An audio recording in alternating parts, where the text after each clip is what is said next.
Nobody in that ballroom thought the quiet girl refilling water glasses would be the one to change everything that night.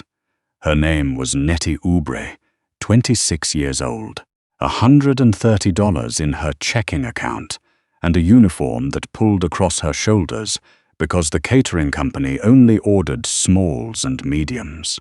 She'd been doing events like this for 3 years, birthday parties, retirement dinners, corporate galas for people who didn't look at her when they spoke to her. She was good at being invisible. She'd had a lot of practice. The Volkov charity auction was the kind of event where the flowers alone cost more than Nettie made in a month. White orchids in crystal vases. A string quartet in the corner playing something Nettie couldn't name. Women in gowns that whispered when they walked. Men in suits that fit like they'd been sewn directly onto their bodies. The hotel's grand ballroom on the 15th floor, all chandeliers and gold leaf ceiling panels, and down below the city lights spread out like a second sky. Nettie moved between tables with her water pitcher, eyes down, feet quiet, the way she'd learned to do it. You look at the glasses, not the people. You say, "Excuse me," and "of course," and nothing else. You become part of the furniture. She knew, in the vague way that everyone in her part of the city knew, that Alexei Volkov was not simply a man who held charity auctions.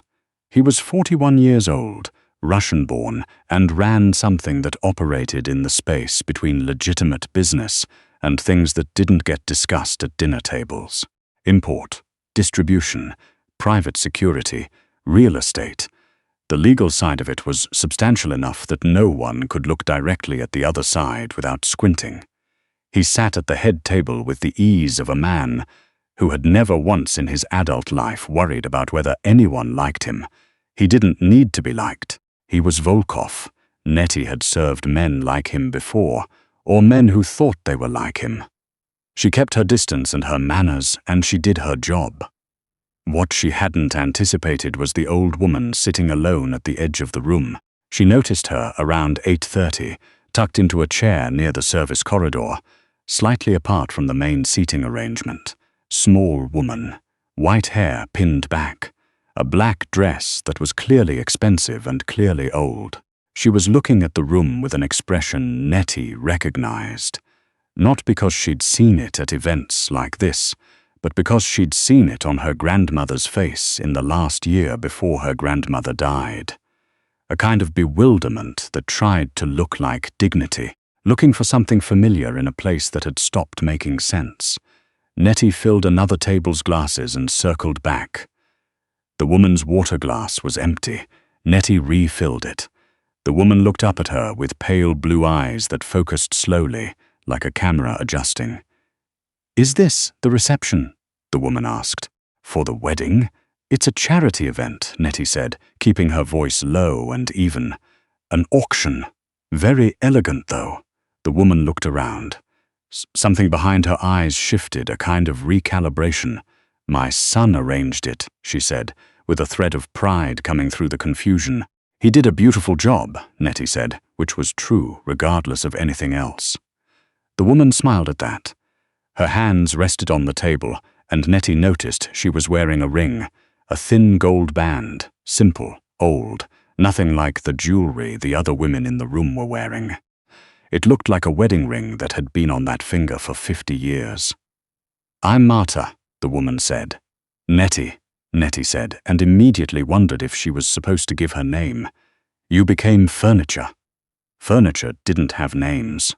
But Marta had asked, in the way of it, with her eyes, and Nettie was not capable of pretending she hadn't. "Nettie," Marta repeated, satisfied, as though she'd filed it away somewhere important. "Will you sit with me a moment?" "I'm working, ma'am, but I'll check back on you." She did. Every 10 minutes between tables, she looped back to Marta Volkov, refilled her water, answered her questions. Some of them the same questions she'd asked 10 minutes before, and made sure she had something to eat from the appetizer trays that came through. Marta kept asking about the wedding. Nettie kept gently redirecting her. It wasn't difficult. It was just attention and patience and the willingness to be present with someone who needed it. What Nettie didn't know, at 8:30, was that someone had noticed. Daria Lehman arrived at 9. She was 34, blonde, the kind of beautiful that felt aggressive, like it was trying to win an argument.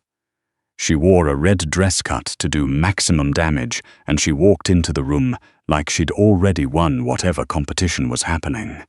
She'd been with Alexei Volkov for 8 months. She had opinions about everything related to him, and one of those opinions was that his mother should not be at events like this one. She gets confused, Daria had said to Alexei more than once. It's embarrassing. For her, she always added the last part. For her. As though the concern was for Marta, as though Daria was the one protecting her. Alexei had said his mother wanted to come, and that was the end of it. Marta Volkov had attended every significant event in her son's professional life for 30 years. She would attend this one. Daria had smiled and said of course. Naturally, she understood completely. Now Daria moved through the room, touching arms and air-kissing cheeks, and laughing at the right moments, working the space with the precision of someone who had studied it.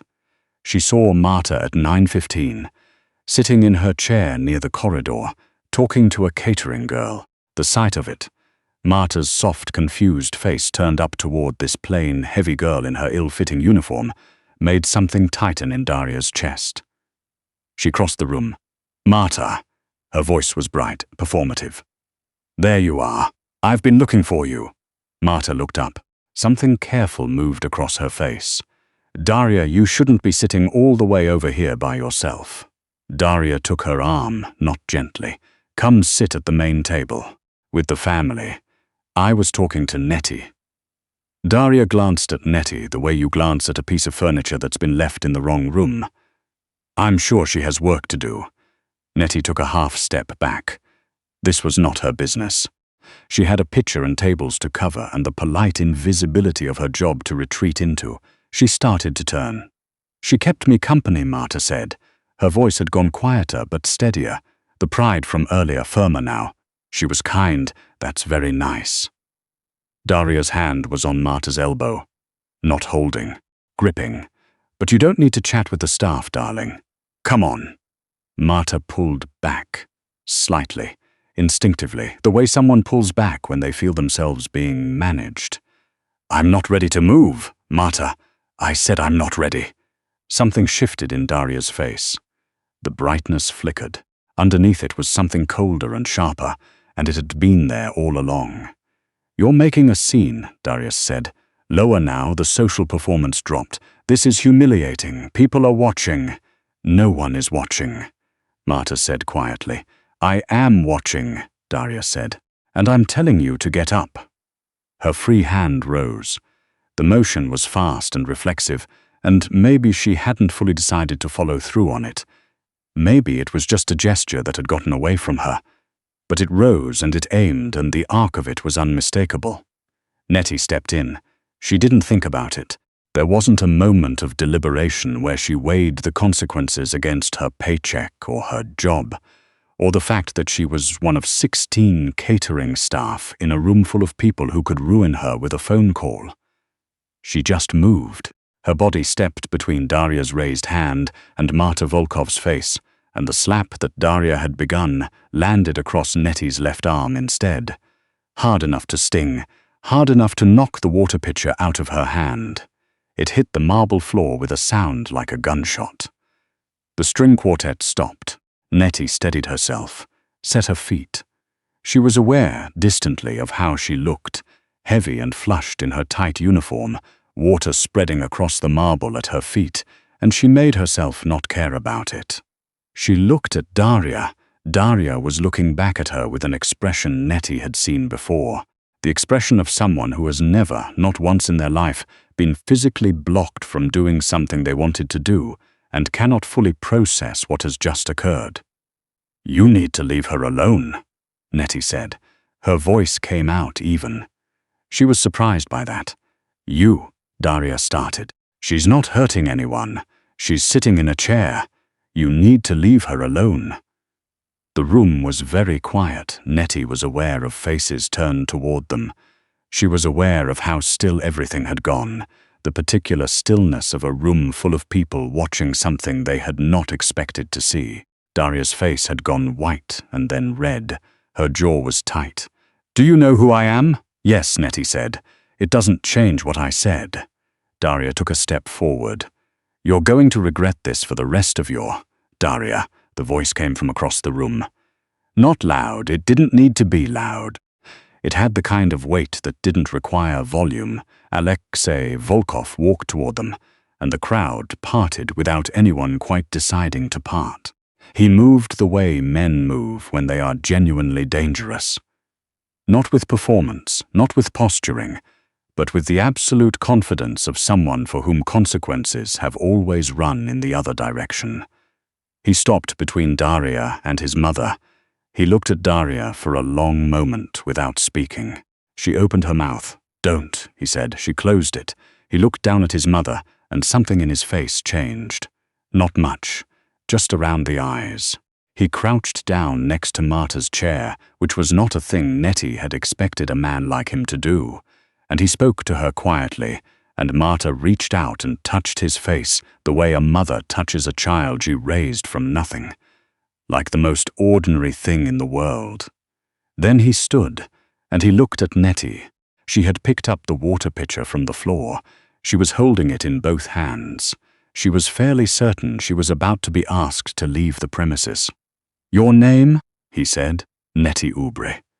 He held her gaze for a moment. His eyes were grey, and they were very direct. "Thank you, Nettie Oubre."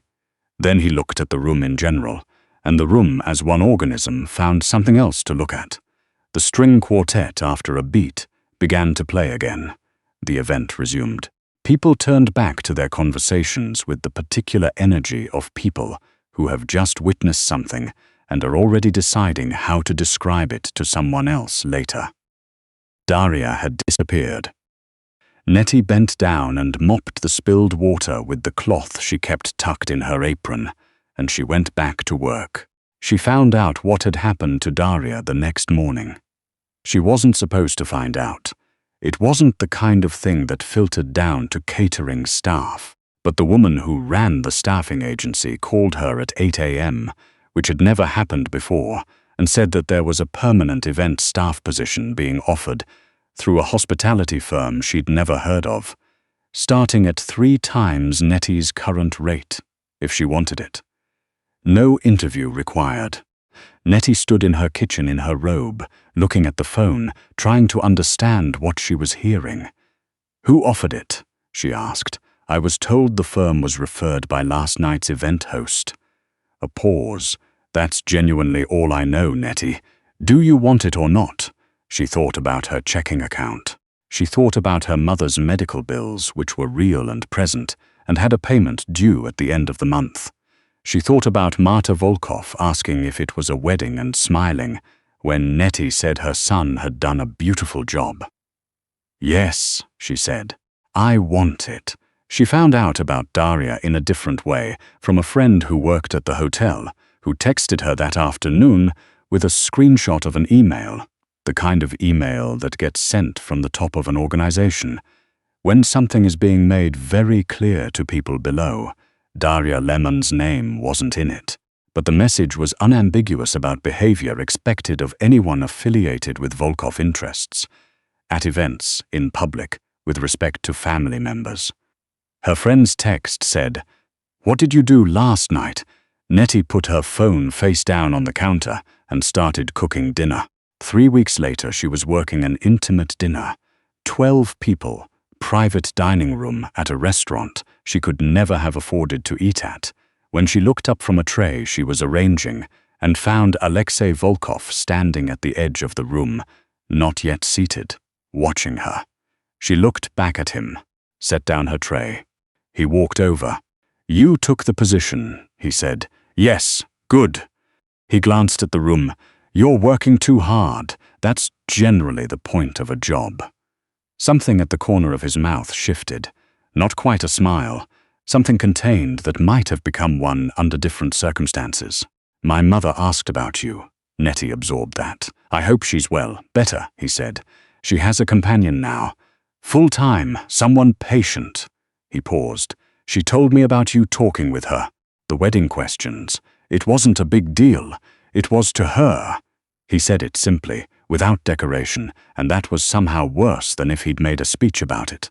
Just a fact, stated plainly. Nettie looked at him. He was not what she'd expected, up close in a small room. At the gala, he'd been a figure, powerful and remote, and operating at a frequency she wasn't tuned to. Here he was just a man with grey eyes and lines around them that came from something other than the sun. And he was looking at her the way very few people had ever looked at her, like he was actually seeing the specific person standing in front of him, and not a general category of person. You didn't have to do any of this, she said. The job. I know. So why did you? He was quiet for a moment, not uncomfortable quiet, considering quiet. Because you did something that cost you something, he said, and you didn't ask for anything back. Nettie didn't have an answer for that. She was usually good at words, at managing conversations, at keeping things light and professional and on the surface. She found she didn't want to do that right now. She called me Nettie, she said instead. Your mother, not the girl or the catering staff. She asked my name, and she used it. People don't always do that. He looked at her steadily. No, he said, they don't. The other guests were beginning to arrive. She could hear them in the entryway. He should have been going to greet them. He stayed for another moment. My mother wants to thank you properly, he said. She's asked if you'd come to Sunday dinner. Nettie blinked. At your house, if you're willing. She should have said something professional, something that kept the line between her world and his world where it was supposed to be.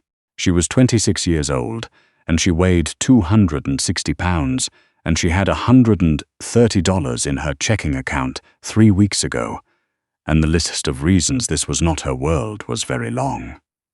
She said yes anyway. Sunday dinner was at a house in the hills that Nettie arrived at by taking 3 buses and walking 4 blocks uphill in shoes that were not designed for hills. She stood at the gate and looked at the house and thought, very clearly, I do not belong here. Then she pressed the intercom button, because she had come this far. Marta answered the door herself, which Nettie hadn't expected, and Marta's face when she saw her was the uncomplicated warmth of someone who simply remembered her and was glad she'd come. Nettie, she said, you wore a dress. I did. Come in. I want to show you the garden. The garden was extraordinary. Marta walked her through it slowly, naming things, the Russian names and the English names, and sometimes stopping to say she couldn't remember which was which, and laughing at herself when she couldn't. And Nettie walked beside her and listened, and held her arm lightly when the path was uneven. There was a man following at a discreet distance. The full-time companion, Nettie guessed. And the companion gave Nettie a look that was measuring but not hostile. Alexei found them in the garden 20 minutes later. He was in a grey sweater instead of a suit, and it made him look like a different person, not softer exactly, but more like a person rather than a position. He had a cup of coffee in each hand. He held one out to Nettie. You take it black, he asked. I do, she said, surprised. You asked for it black at the Hargrove event in September, he said. I remembered. Nettie looked at him. He looked at her. Marta had wandered toward a rosebed and was talking to the companion about something with great animated interest. You were at the Hargrove event, Nettie said. She'd worked that one. September, the Hargrove Foundation dinner. She had no memory of him being there. You were very busy, he said. She thought about September. She'd been running 2 jobs then, picking up every event she could to make the minimum payment on her mother's hospital bills. She'd probably worked that event on 4 hours of sleep. Why did you notice me? She asked. Not flirting, genuinely asking. People like him didn't notice people like her, not with any retention, not across multiple events. He was quiet for a moment. Because you were the only person in the room working that hard who wasn't doing it for anyone's approval, he said. Just doing the work. It's not as common as it should be. Nettie looked at her coffee cup. The morning was cool and bright, and the garden smelled like something she didn't have a word for. "That's a strange thing to notice," she said. "I notice strange things." Marta called to him from the rose bed, something about whether he remembered what his father had planted in the far corner, and he went to her, and Nettie stood in the garden with her coffee and thought about all the choices that had led to this particular Sunday morning, and couldn't find the line, the exact moment where invisible had become seen. She went back the following Sunday.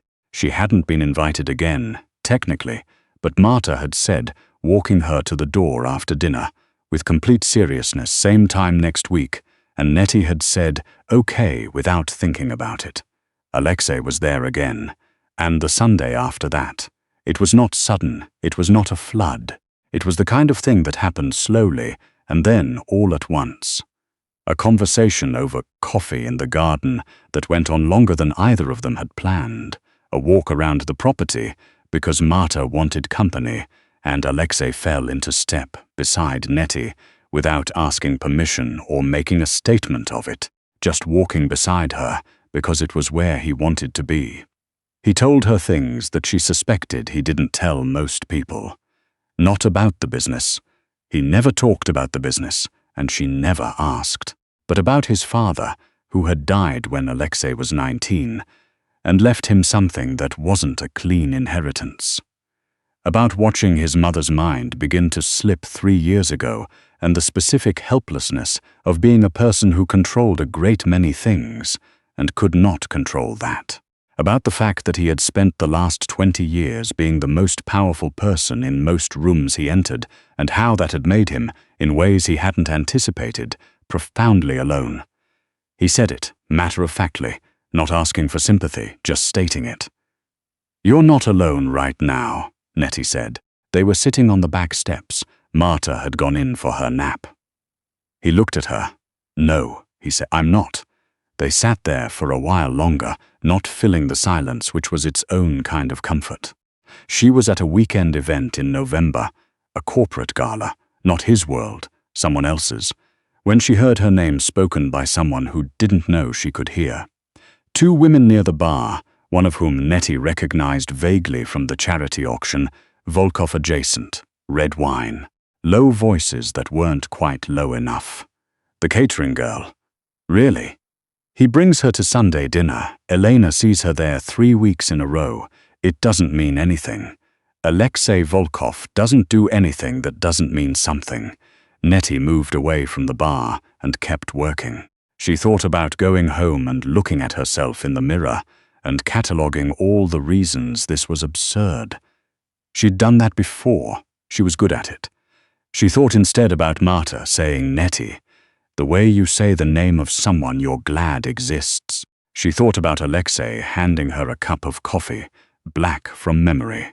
She thought about sitting on the back steps in the late afternoon light, not talking, not performing, just being present with another person in a way she could count on one hand the times she'd felt it before.